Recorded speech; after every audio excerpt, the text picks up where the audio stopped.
दोस्तों लेसन 3 में आपका स्वागत है। लेसन 3 कहने का मतलब पार्ट ऑफ स्पीच। ठीक है, क्या है? Part of speech.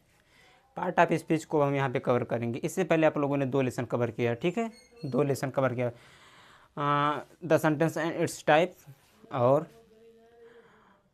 Type of sentence. ठीक है, type of part of sentence. 2 lesson को आप लोगों ने कवर किया। तीसरा part of speech. Part of speech कहने का मतलब हम लोग बोल कर अथवा लिख कर अपने भाव को दूसरों के सामने प्रकट करते हैं। कैसे? बोलकर या लिखकर अपने भाव को दूसरों के सामने हम प्रकट करते हैं, तो वही बोलने का भाव क्या कहलाता है? Part of speech. इसको 6 भागों में 8 भागों में बांटा गया। 8 भाग कौन कौन से हैं? Noun, pronoun, adjective, verb, adverb, preposition, conjunction, interjection. ठीक है, अभी इन्हीं 8 को हम समझेंगे। ठीक है, सबसे पहले आ जाते हैं नाउन पर। ठीक है, नाउन की परिभाषा को समझे तो किसी व्यक्ति, वस्तु या स्थान के नाम को क्या बोलते हैं? नाउन बोलते हैं। किसी व्यक्ति, वस्तु या स्थान के नाम को क्या बोलते हैं? नाउन बोलते हैं। चलिए एक एग्जांपल से समझते हैं। जैसे यहाँ पे सी रीड्स ए बुक, वह किताब पढ़ती है। ठीक है, वह किताब पढ़ती है। अब यहाँ पे सी मतलब वह एक किताब पढ़ती है, तो रीड तो पढ़ना हो गया। यहाँ पे किताब एक वस्तु का नाम है। ठीक है, वस्तु का नाम है, तो वस्तु यहाँ पे क्या हो जाएगा? नाउन कहलाएगा। ठीक है, एक समझ गए। दूसरे की बात करें, प्रोनाउन। प्रोनाउन क्या होता है? ऐसा शब्द जो नाउन के स्थान पर प्रयोग किया जाए। ठीक है, जो नाउन के स्थान पर प्रयोग किया जाए वह क्या कहलाएगा? प्रोनाउन। अब प्रोनाउन को चलिए समझते हैं। जैसे ही इज वेरी पोलाइट, कौन वेरी पोलाइट है? मान लीजिए राम इज वेरी पोलाइट। ठीक है, अब यहाँ पे राम की बात करें तो राम यहाँ पे नाउन है, नाउन के स्थान पे हमने प्रोनाउन ही लगा दिया, तो ही इज वेरी पोलाइट। तो यहाँ पे जो ही है हमारा क्या है? प्रोनाउन है। ठीक है, प्रोनाउन। इसका परिभाषा होता है ऐसा वर्ड, ऐसा शब्द जो नाउन के स्थान पर प्रयोग किया जाए और क्या कहलाएगा? प्रोनाउन कहलाएगा। तीसरा है हमारा एडजेक्टिव। एडजेक्टिव, अब यहाँ पे आपको एक वर्ड यहाँ पे दिखाई दे रहा होगा, वाइस। वाइस का मतलब होता है बुद्धिमान। ठीक है, बुद्धिमान। अब एडजेक्टिव क्या करता है? हमने नाउन और प्रोनाउन दोनों को पढ़ा। ठीक है, ये इन्हीं दोनों की क्या करता है? बड़ाई करता है। बड़ाई करता है मतलब इन्हीं दोनों नाउन और प्रोनाउन की विशेषताओं को बताएगा, बड़ाई बताएगा इनकी। ठीक है, तो एडजेक्टिव इसका मतलब होता है विशेषण। ठीक है, क्या होता है? विशेषण।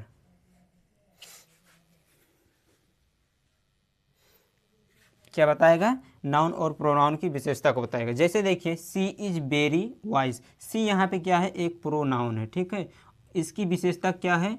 कि ये बुद्धिमान है।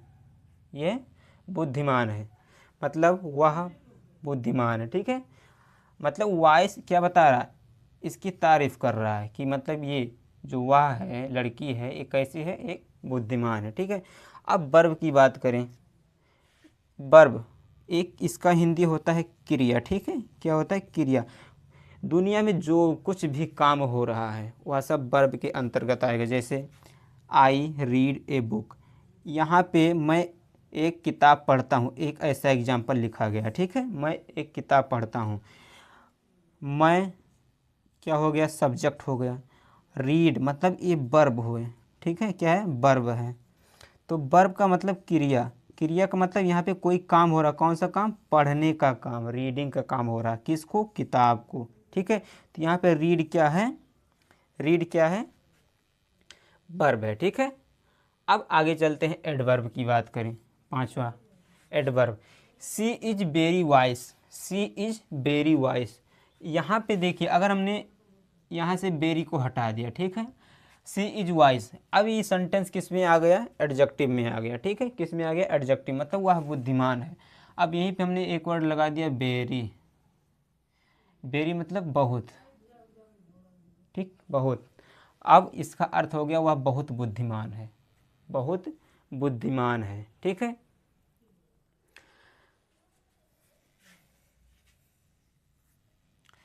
कहने का मतलब ये वर्ब की विशेषता को बताएगा। ठीक है, उसके बाद आ जाता है प्रीपोजिशन, छठा नंबर प्रीपोजिशन। यह क्या करता है, एक वर्ड से दूसरे वर्ड के संबंध को दर्शाता है। जैसे give this to pen, give this pen to Mohan, मतलब यह पेन, यह कलम मोहन को दे दो। तो यहाँ पे जो टू वर्ड है, टू, ये प्रीपोजिशन का काम कर रहा है। ठीक है, संबंध दिखा रहा है किसमें, पेन में और मोहन में। पेन में और मोहन में क्या संबंध दिखा रहा है, मतलब एक नाउन का दूसरे नाउन से संबंध दिखा रहा है। ठीक है, उसके बाद 7वें नंबर की बात करें, कंजक्शन। ठीक है, कंजक्शन ये क्या करेगा, दो नाउन को आपस में जोड़ेगा। कहने का मतलब दो नाउन हो गया या दो प्रोनाउन हो गया, उनको आपस में जोड़ेगा या उनके बीच में कुछ संबंध दिखाई। चलिए एग्जाम्पल से समझते हैं। जैसे Ram or Mohan, Ram or Mohan is guilty.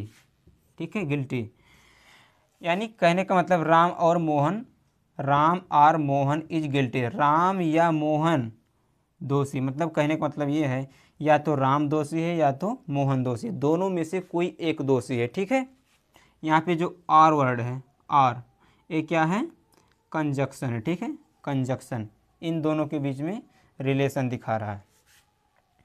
अब यहाँ पे बात करें इंटरजेक्शन की।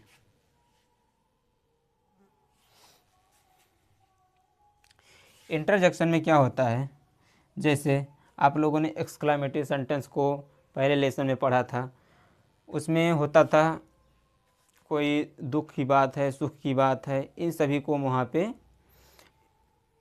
देखते थे, पढ़ते थे। अब यहाँ पे सेम टू सेम ऐसे ही इसमें भी रखा, जैसे एलएस और एक्सक्लामेटरी मार्क हो गया, ही इज डेड। मतलब यहाँ पे दुख, करुणा, भय आदि को व्यक्त किया जाता है। जैसे देखिए LS is, LS exclamatory mark, he is dead, मतलब यहाँ पे मृत्यु की बात हो रही, दुख की बात हो रही। ठीक है, यहाँ पे दुख को व्यक्त किया जा रहा है, तो यहाँ पे एलएस और एक्सक्लामेटरी मार्क का यूज होगा। ये है एक्सक्लामेटरी मार्क। ठीक है, अब यहाँ पे आपका पार्ट ऑफ स्पीच कंप्लीट हो गया। अब यहाँ पे हम पार्ट ऑफ स्पीच के एक एक टॉपिक को कवर करेंगे। जैसे हमारा नाउन हो गया, ठीक है, नाउन, प्रोनाउन, इन सभी को एक क्रम वाइज सीक्वेंस में हम सब कवर करेंगे। तो मिलते हैं अगला वीडियो जो हमारा नाउन होगा। तो तब तक के लिए नमस्कार। अगर आप इस चैनल पर नए हैं तो चैनल को सब्सक्राइब कीजिए और पढ़ने वाले बच्चों तक शेयर कीजिए।